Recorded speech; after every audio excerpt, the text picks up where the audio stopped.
Hier en Guadeloupe, la violence. Partout, sur l'île, des barrages improvisés, voitures renversées, incendiées. Le pont de la Gabarre, point de passage obligé entre Basse-Terre et Grande-Terre bloqué. Hier soir, Pointe-à-Pitre semblait une ville morte. Magasins fermés, services publics arrêtés. Les organisations indépendantistes réclament la libération immédiate d'un des leurs, Georges Faisan, détenu à la prison de Fresnes, où il poursuit une grève de la faim depuis 53 jours.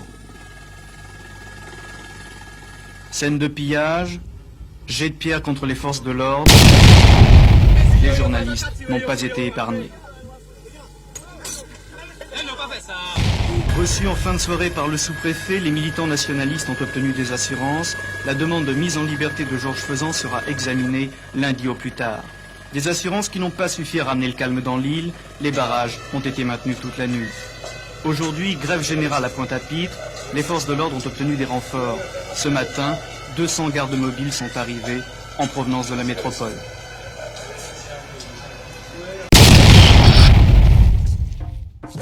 En sujet dans cette archive de lutte, nous allons parler de l'affaire Georges Faisan, de 1985, qui s'est passée en Guadeloupe. Archive de lutte, pour que l'histoire vous inspire, afin de ne pas rester passif face à l'injustice. Nous sommes en 1985. L'histoire commence lorsque la même année, un blanc, collègue, professeur de Georges, agresse un élève noir du lycée de Bainbridge. Monsieur Faisan bouillonne et frappe son collègue avec le plat d'un coutelas. Suite à son acte, contre un comportement raciste, il a été condamné à une durée de 3 ans d'emprisonnement et incarcéré ensuite en Guadeloupe. Refusant cette sentence qu'il juge injuste, il entame une grève de la faim le 3 juin 1985. En guise de protestation à l'exclusion raciale des écoliers de couleur noire, le 25 juin, la décision de son transfert à la prison de Fresnes, en France, est décidée. Il est alors placé dans le quartier réservé aux grévistes de la faim, où il poursuit son mouvement de protestation, sans que visiblement cela ne dérange pas l'État colonial français. Sa sœur affirma dans les médias qu'il était en train de mourir.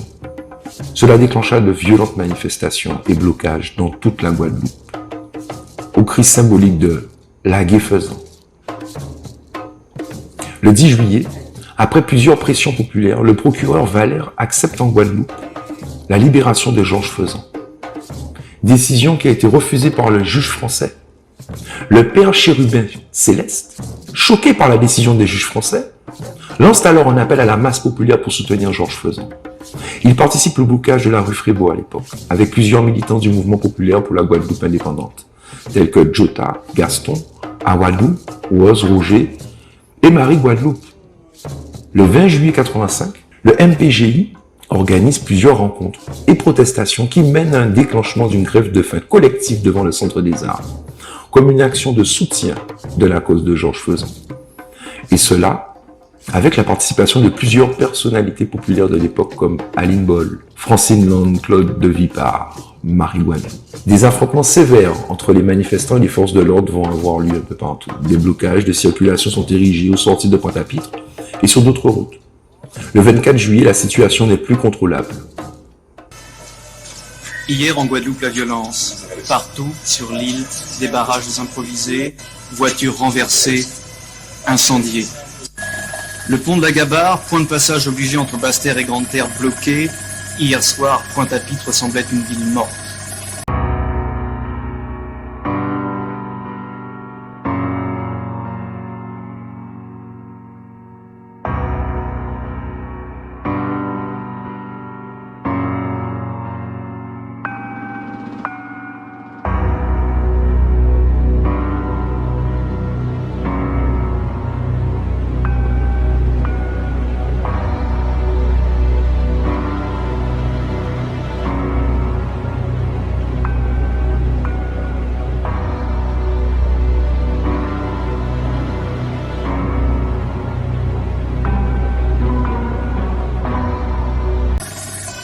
Magasins fermés, services publics arrêtés. Les organisations indépendantistes réclament la libération immédiate d'un des leurs, Georges Faisan, détenu à la prison de Fresnes, où il poursuit une grève de la faim depuis 53 jours. Scène de pillage, jet de pierre contre les forces de l'ordre, Les journalistes n'ont pas été épargnés. Reçus en fin de soirée par le sous-préfet, les militants nationalistes ont obtenu des assurances. La demande de mise en liberté de Georges Faisan sera examinée lundi au plus tard. Des assurances qui n'ont pas suffi à ramener le calme dans l'île. Les barrages ont été maintenus toute la nuit. Aujourd'hui, grève générale à Pointe-à-Pitre. Les forces de l'ordre ont obtenu des renforts. Ce matin, 200 gardes mobiles sont arrivés en provenance de la métropole. Il est actuellement 14 heures en Guadeloupe. Un calme précaire règne à Pointe-à-Pitre après les scènes de pillage d'hier soir. Depuis ce matin, pas d'affrontement direct entre militants nationalistes et forces de l'ordre, mais les barrages tiennent toujours. Ils se sont même multipliés en dépit des efforts de la gendarmerie pour rétablir la circulation et s'étendent maintenant à toute la région de Pointe-à-Pitre, aux trois quarts paralysée.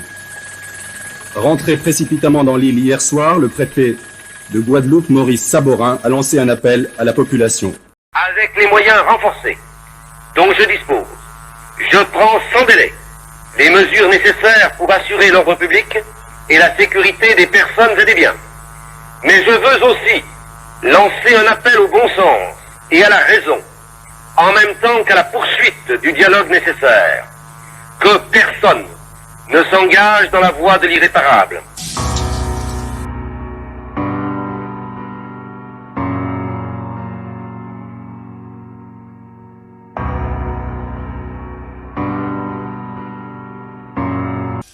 Deux escadrons de gendarmerie, 180 hommes supplémentaires sont attendus dans l'île.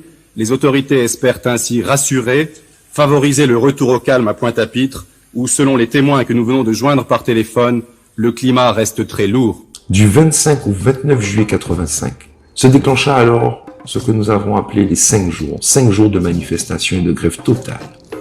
Et face au risque d'instabilité, voire de guerre civile, le gouvernement français décida finalement de libérer Georges Faisan le 29 juillet 1985, après une période de 56 jours de grève de la faim. Après ces événements, Georges Faisan décida de s'éloigner de la France et de partir au Burkina Faso. Il est alors reçu par le président Thomas Sankara. Il est alors considéré comme étant le père des mouvements pauvres et initiateur actif de ce que l'on appelle la théologie de la libération. Il reviendra en France en 1995, où il décédera la même année. Nous espérons que les générations actuelles et les générations futures trouveront là la motivation, la force et l'inspiration de mener les combats nobles et nécessaires pour le peuple guadeloupéen. Nous remercions la team Ojal pour tous ces éléments d'histoire ô combien importants pour le patrimoine de la Guadeloupe.